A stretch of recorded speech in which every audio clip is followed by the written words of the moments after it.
Practice से 8.2 first example पहा. Draw a rectangle ABCD such that length AB is equal to 6 cm and length BC is equal to 4.5 cm. Rectangle म्हणलं की all angles 90 degree असतात, right angles असतात आणि opposite sides congruent असतात म्हणजे same लेंथचे असतात. त्याच्या आधारे रफ डायग्राम काढू आपण. ABCD BC बेस घेतला तर तो लहान आहे आणि AB मोठा आहे, अशी उभी डायग्राम येईल. आपल्याला जर आडवी हवी असेल तर बेस आपण AB घेऊ शकतो. उभी काढली तरी चालते, आडवी काढली तरी चालते. सोयीसाठी आपण इथे आडवी घेऊ म्हणजे AB 6 सेंटीमीटर घ्यायची आहे आणि मग इथे लंब टाकायचा आहे. इथे लंब टाकायचा आहे कारण हा 90 डिग्रीचा अँगल 90 डिग्रीचा अँगल आणि हे डिस्टन्स 4.5 घ्यायचं आहे. त्याच्यावर 4.5 आणि इकडे पण 4.5 घ्यायचं आहे आणि नंतर हे जॉईन करायचं आहे. इथे लाईन ड्रॉ करायची आहे. तर इथे आपल्याला A B C and D point मिळेल. तर स्टार्टिंगला आपल्याला 6 सेंटीमीटर लेंथचा सेगमेंट घ्यायचा आहे.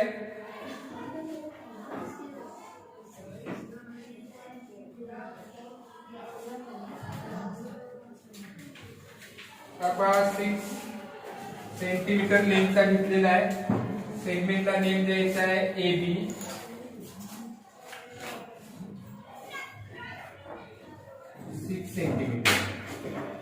आता इथे परपेंडिक्युलर आपण घेताना शेक्सपियरच्या मदतीने घेतलं तरी चालेल. शेक्सपियरच्या मदतीने पहा. शेक्सपियर इथे लावायचं आहे, असा पुढे सरकवायचा आहे. असं परपेंडिक्युलर दिसतं. परपेंडिक्युलर इथे रे ड्रॉ करायचा आहे. आता या साईडला देखील परपेंडिक्युलर रे ड्रॉ करायचा आहे.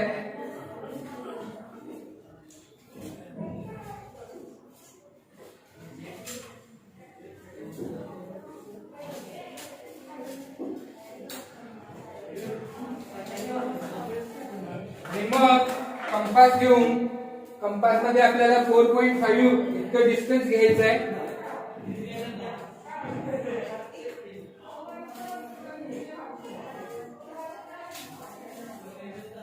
रिकामा टोक बी वर ठेवायचा आहे. 4.5 डिस्टन्स असं घ्यायचं आहे बोथ साइडला आणि नंतर पेनच्या साहाय्यानं या पॉइंट्स मधून लाईन ड्रॉ करायची आहे. हे फार आपण इथे वाढवू शकतो. रे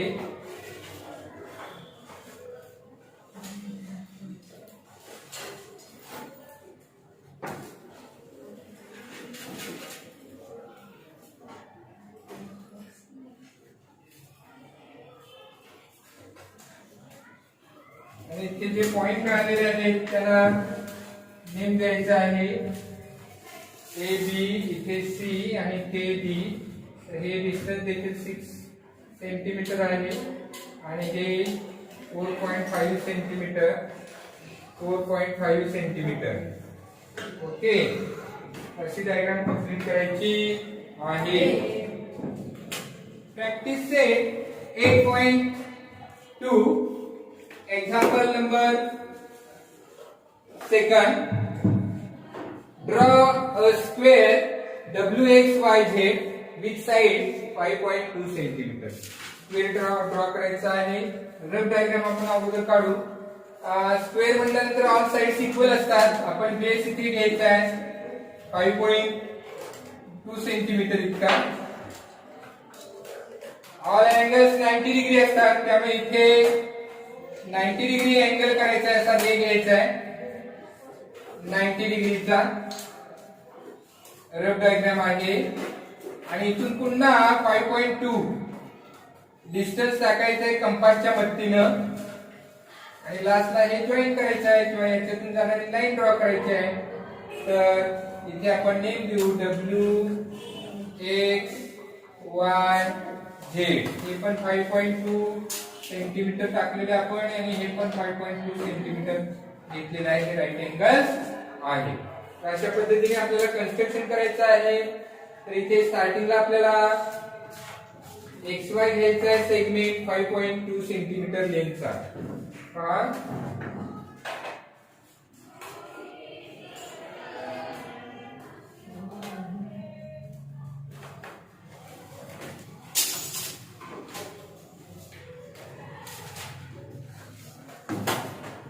तर इथे आपण 5.2 सेंटीमीटर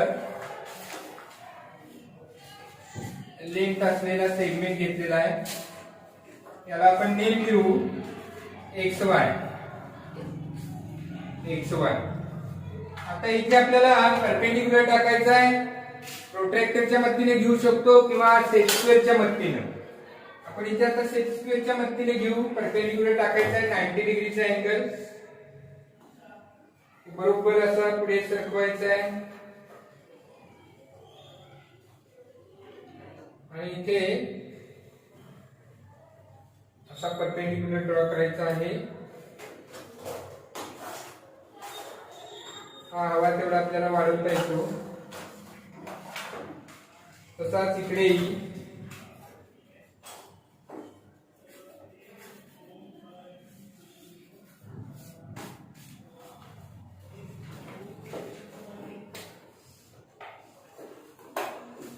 आपल्याला हवा तेवढा वाढवता येतो.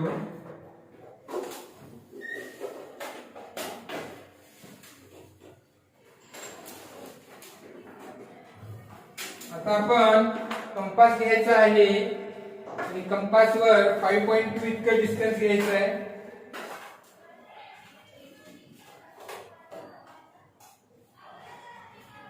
आणि इथे डिस्टन्स ते घ्यायचं आहे. आर्क घ्यायची. तसंच इकडेही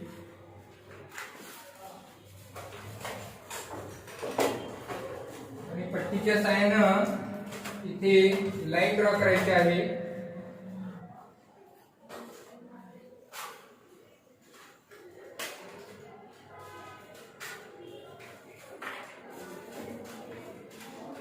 तर इथे जे पॉइंट ऑफ इंटरसेक्शन मिळतात तर तो म्हणजे तिथे W, X, Y आणि इथे Z येणार आहे. तर इथे ही साइड घ्यायची आपण घेतलेली आहे इथे 5.2 सेंटीमीटर आणि इकडे घेतलेले आहे 5.2 सेंटीमीटर. ऑल साइड्स इक्वल असतात. इथे काय लिहायची गरज नाही. आहे ऑलरेडी 5.2 सेंटीमीटर. पण आपण घेताना ही अगोदर घेतली म्हणून याची घेतलेली. इथे परपेंडिक्युलर टाकला म्हणून हे दाखवलं आणि इथे आपण पुन्हा आर्क 5.2 ची आहे त्यामुळे हे मिनिमम हे आपल्याला सर्व घ्यावं लागेल. अशा पद्धतीने आपल्याला हे कन्स्ट्रक्शन कंप्लीट करायचं आहे. Okay. Next example number 3. Draw a rhombus element such that its side is 4 cm and measurement of angle K is equal to 75 degree. सुरुवातीला आपण रफ डायग्राम काढू. रफ डायग्राम काढताना आपण कोणत्या प्रोसेसनी जायचं आहे, सिक्वेन्सनी जायचं आहे कन्स्ट्रक्शन करताना, तर त्याचा भाग सुद्धा इथे पहा. तर रोम्बस मध्ये ऑल साइड्स इक्वल असतात. कोणती वन साइड आपण बेस घेऊ शकतो. तर अशी वन साइड आपण बेस घ्यायची आहे. याची लेंथ आहे 4 सेंटीमीटर. तर वन अँगल दिलेला आहे अँगल के दिलेला आहे. आपण तो इथे घेऊ शकतो. मग इथे जर के घेतलं तर हे यल होणार इथे लक्षात घ्या. आणि त्याच्यामुळे इथे के च्या ठिकाणी 75 डिग्रीचा अँगल तयार करायचा आहे आणि रे काढायचा. त्याच्यानंतर काय करावं लागेल, इथला अँगल शोधून काढावा लागेल. त्याच्यापेक्षा बेस्ट वे 4 सेंटीमीटर डिस्टन्स आहे तेवढंच डिस्टन्स इकडे टाकायचं, कारण ऑल साइड्स इक्वल असतात. नंतर इथला पॉइंट मिळवायचा आहे. तर बेस्ट वे कोणता, ऑल साइड्स इक्वल असतात. इथून 4 सेंटीमीटर डिस्टन्स वर आर्क घ्यायची. इकडून 4 सेंटीमीटर डिस्टन्स वर इकडे आर्क घ्यायचे आहे. जिथे इंटरसेक्ट होतात तो पॉइंट म्हणजे KL, M आणि इकडे मग आपल्याला N मिळेल. तर हे पण 4 सेंटीमीटर आहे आणि हे पण 4 सेंटीमीटर आहे. असं कन्स्ट्रक्शन करू शकतो. याशिवाय एक वेगळ्या पद्धतीने म्हणजे अँगल शोधू शकतो आपण. ऑल अँगल शोधू शकतो. आपल्याला गरज आहे तेवढे अँगल शोधून कन्स्ट्रक्शन करता येतं, पण ते जास्त किचकट होईल. त्याच्यापेक्षा या सोप्या पद्धतीने आपण कन्स्ट्रक्शन कंप्लीट करू शकतो. म्हणजेच आपल्याला स्टार्टिंगला इथे सेगमेंट केएल घ्यायचा आहे 4 सेंटीमीटरचा.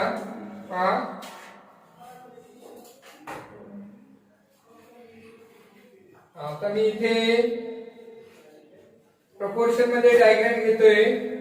त्यामुळे मी घेताना 1 centimetre is equal to 3 inch घेतोय. त्याच्यामुळं 12 इंच मी घेतलेलं इथे. तुम्ही इथे 4 सेंटीमीटर लेंथचा सेगमेंट काढायचा आहे. त्याला नेम द्यायचा आहे केएल.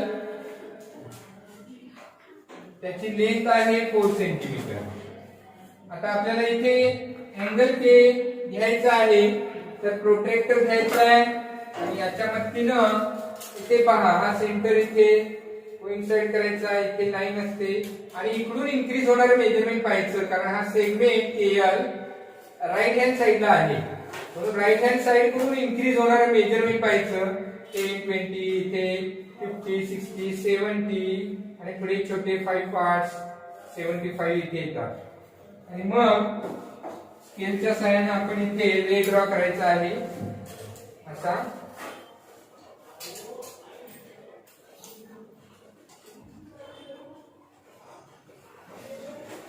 असा रे ड्रॉ केला. तर इथे अँगल घेतोय मी इथे 75 डिग्री लिहितोय. आता आपण कंपास घ्यायचा आहे. कंपास मध्ये 4 सेंटीमीटर इतकं डिस्टन्स घ्यायचं आहे.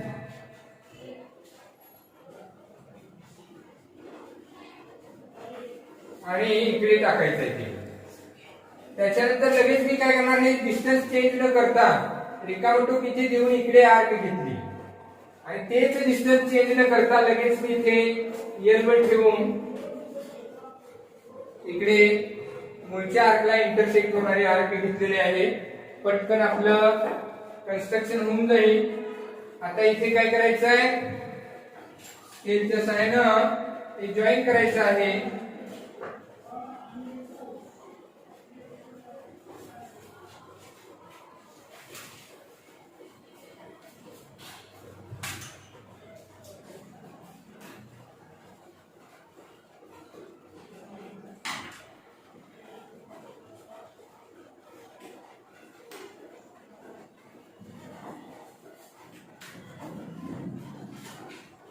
नेम द्यायचे आहे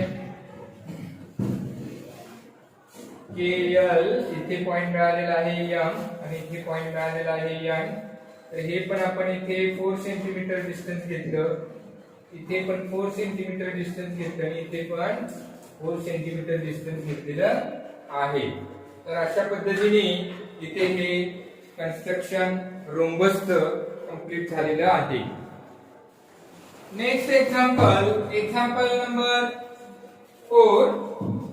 If diagonal of a rectangle is 26 centimeter and one side is 24 centimeter, find the other side. तर आता इथे आपल्या सोयीसाठी डायग्राम घेऊ. पहा इथे आपण डायग्राम घेतली रेक्टँगलची. एक डायगोनल घेतलेला आहे. त्याला आपण नेम देऊ A B C D. Consider rectangle ABCD such that कसा, तर इथे आपण वन साइड आपण घेऊया. इथे डायगोनल दिलेला आहे 26 आणि वन साइड 24 घ्यायचे आहे. तर ही मेजरमेंट आपण इथे घ्यायचे आहे. पहा BC is equal to length BC is equal to 24 centimeter, length AC is equal to 26 centimeter. अशा टाइपचा आपण हा रेक्टँगल कन्सिडर केलेला आहे. आता आपल्याला अदर साइड म्हणजे AB शोधायचे आहे, ते लक्षात घ्या. तर त्यासाठी इथे या ट्रायंगलचा यूज करायचा आहे. in triangle ABC, in triangle ABC, angle ABC is equal to 90 degree. Angle ABC is equal to 90 degree. का angle of a rectangle, angle of a rectangle, rectangle चा प्रत्येक अँगल 90 डिग्री असतो. लक्षात आलं का? हा पण 90 डिग्री आहे. आता इथे आपण पायथागोरस थेरम यूज करू शकतो.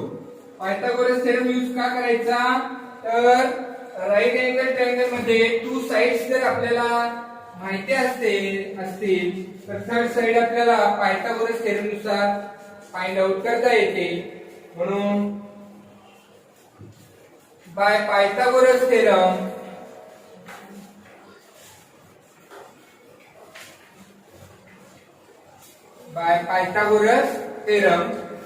पायथागोरस थेरम नुसार आपण या साइडच्या स्क्वेअरची sum is equal to diagonal square घेणार.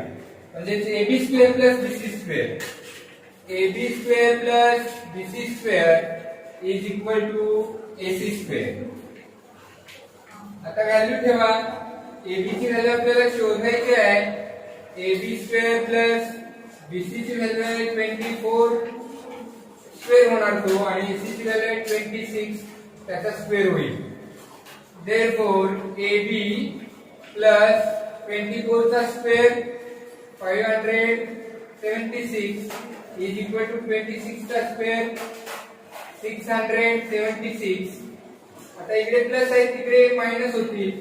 Therefore AB is equal to AB square इथे आहे. AB square is equal to याच्यातून हे मायनस होतील तिकडे गेल्यानंतर, त्यामुळे 100 येणार. आणि मग taking square root, therefore AB is equal to याचा square root 10, taking square route.